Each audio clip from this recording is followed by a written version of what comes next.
Hey there, YouTubers. Thanks for clicking on my video. I'm glad to have you watching the video today, and I hope you click the subscribe button so you don't miss future videos. As you can see behind me, I've got a 74 Bronco. I bought this thing back in 2015, and it has pretty much sat under a shed pretty much the entirety of its existence from 2015 on. And it did run when I bought it, and now it doesn't run. The gas is bad, and I'm sure it's got plenty of problems. So I've cleaned it up, I got it drug in the shop, and I think I'm ready to get started on it. So let's see what we're working with.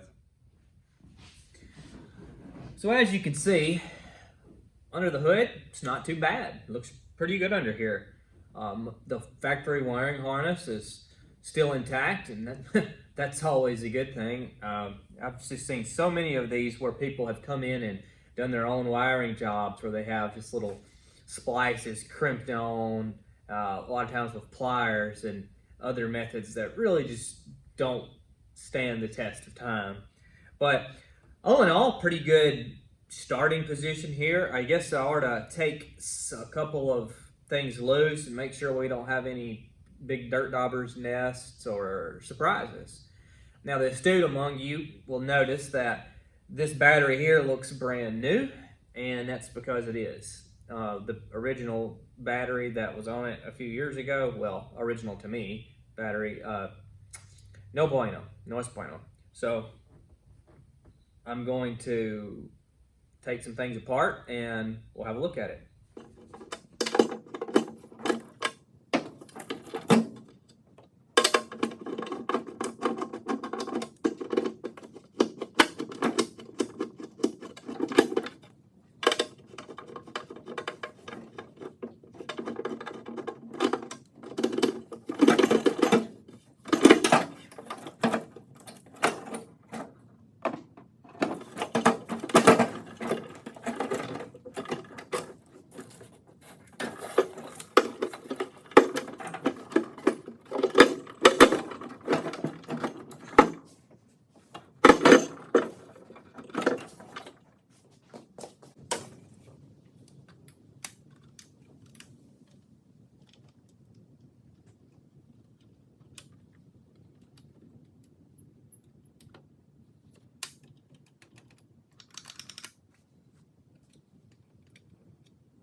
So no surprises, no dirt daubers, which was good.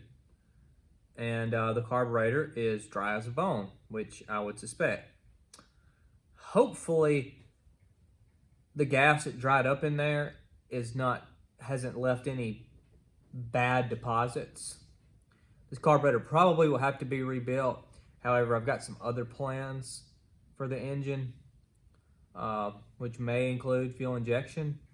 In which case, I'm probably not going to invest any money into this carburetor.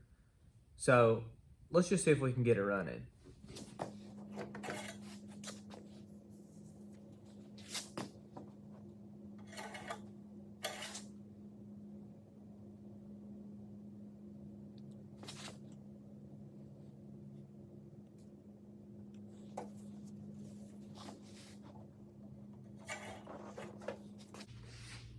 The oil smells just a little bit dilute.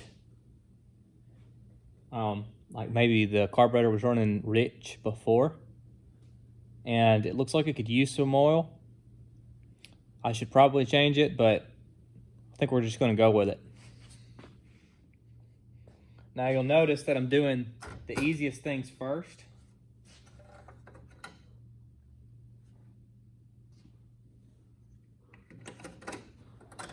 There is coolant.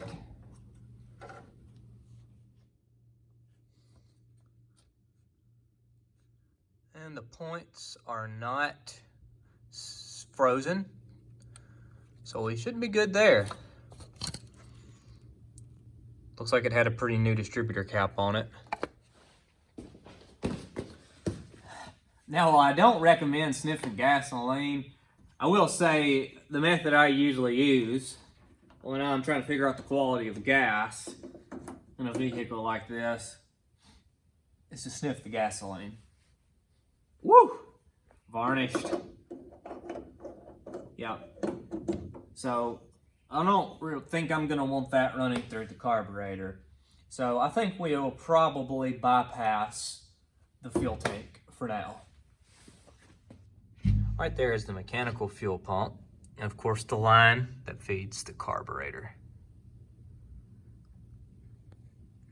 So I want to bypass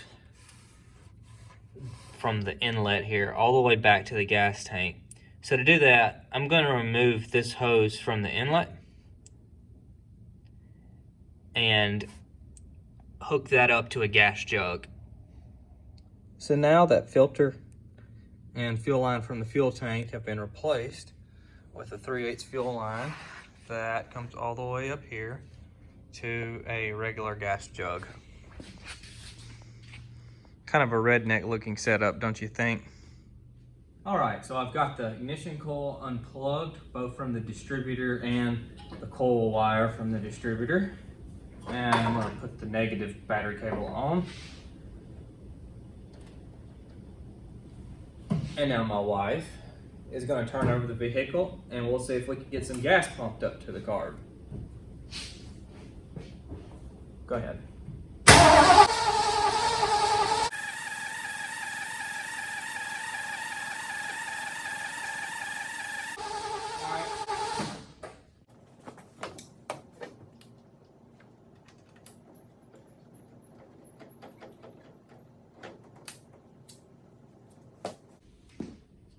All right, turn it over some more.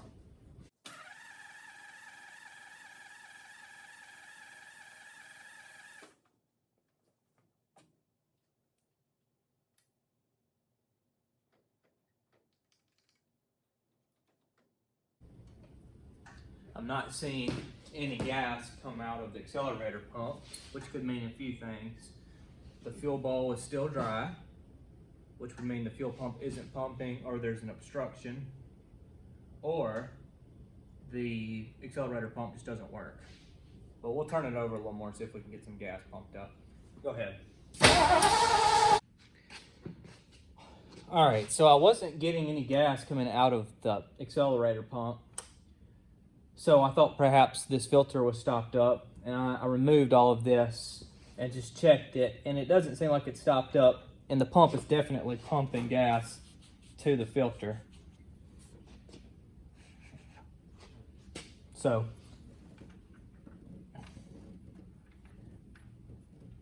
it could be that the accelerator pump itself just doesn't work.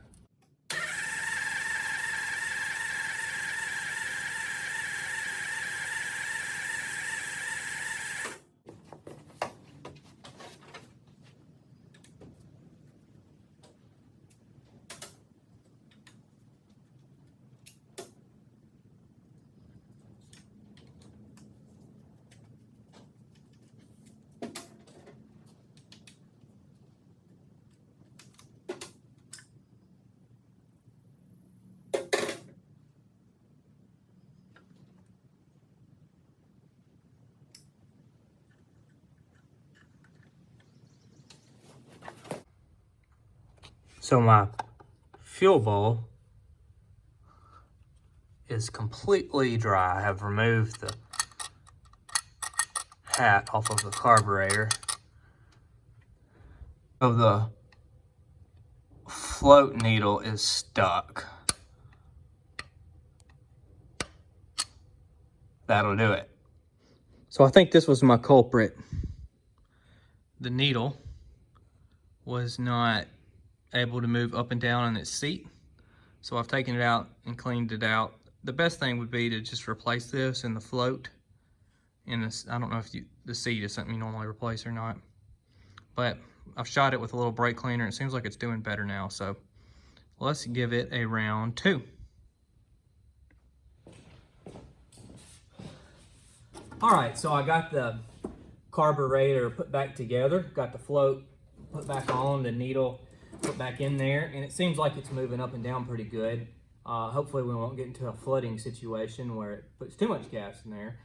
But I think now, maybe, it'll actually start, if we're lucky.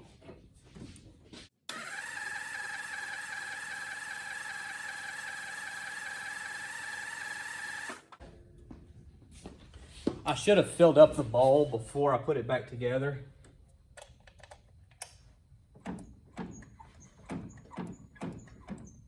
Oh, still not getting gas.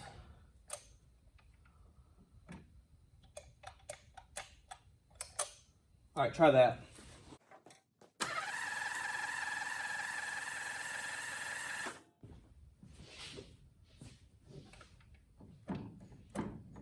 Oh, I think I heard it then. Squirt a little in there.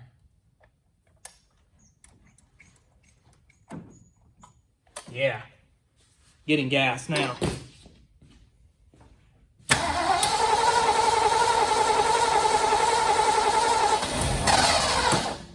Almost. Tap the gas pedal about 3 times. All right, try it.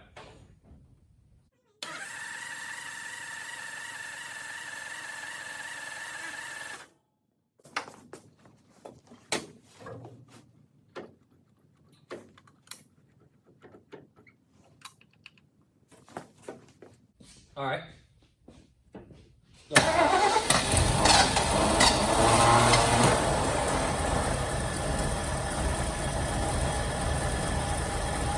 Take your hand off the key. It's running.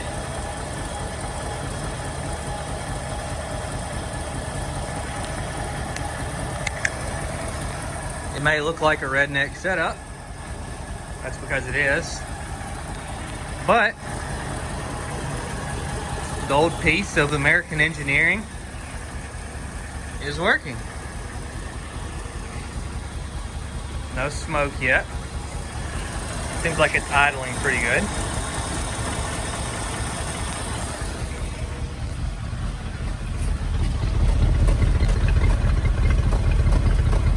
Definitely feels like it's got a mess.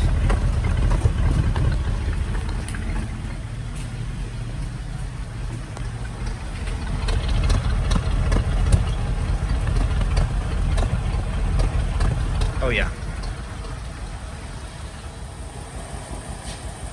Well, I hope you can hear me over all this racket, but it's running. Not perfectly, but it's also not smoking. And it hasn't completely infumigated my shop yet. Sounds like it needs a little work. Maybe some spark plugs, perhaps some things more major. But today, pretty good milestone was achieved. Hope you learned something, and as always, thanks for watching my videos.